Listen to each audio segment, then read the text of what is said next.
কাদেসিয়ার যুদ্ধের একটা বিখ্যাত ঘটনা আছে, আপনারা সবাই জানেন। ইসলামী খিলাফা যখন পারস্য সাম্রাজ্যকে আক্রমণ করলো, মহাবীর রুস্তম তার সামনে মুসলিমদের একজন প্রতিনিধি গেলেন। প্রতিনিধির নাম হলো সাহাবী রবি ইবনে আমর রাদিয়াল্লাহু আনহু। রুস্তম তাকে জিজ্ঞেস করলেন যে তোমরা এখানে কেন আসছো, কি চাও তোমরা মুসলিমরা? উনি তখন বললেন, আমাদেরকে আল্লাহ পাঠাইছেন, আমরা আসছি মানুষকে মানুষের গোলামি থেকে বের করে এক আল্লাহর গোলামির দিকে নেওয়ার জন্য। আমরা আসছি মানুষকে দুনিয়ার সংকীর্ণতা থেকে বের করে দুনিয়া এবং আখিরাতের প্রশস্ততার দিকে নেওয়ার জন্য। আমরা আসছি ধর্মের অন্যায় এবং অবিচার থেকে মানুষকে দ্বীন ইসলামের আদল এবং ইনসাফের দিকে আনার জন্য। আল্লাহ আমাদেরকে পাঠাইছেন তার দ্বীন সহ যেন সমগ্র মাখলুকের কাছে আমরা এই দিনের দাওয়াত নিয়ে যাই। এটাই এই জন্যই সাহাবায়ে কেরাম পুরো বিশ্বে দাওয়াত নিয়ে ছড়ায় পড়ছিলেন।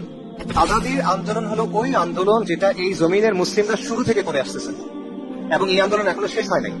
এই জমিনে মুসলিমদের হিস্ট্রি যদি আপনি দেখেন তাহলে দেখবেন ক্রমাগত এখানে দুয়াত আসছেন, ক্রমাগত এখানে ওলিয়া উলিয়ারা আসছেন, ক্রমাগত এখানে মাশায়েখরা আসছেন, এবং তারা এখানে মুসলিম মানুষের পক্ষে দাঁড়াইছেন।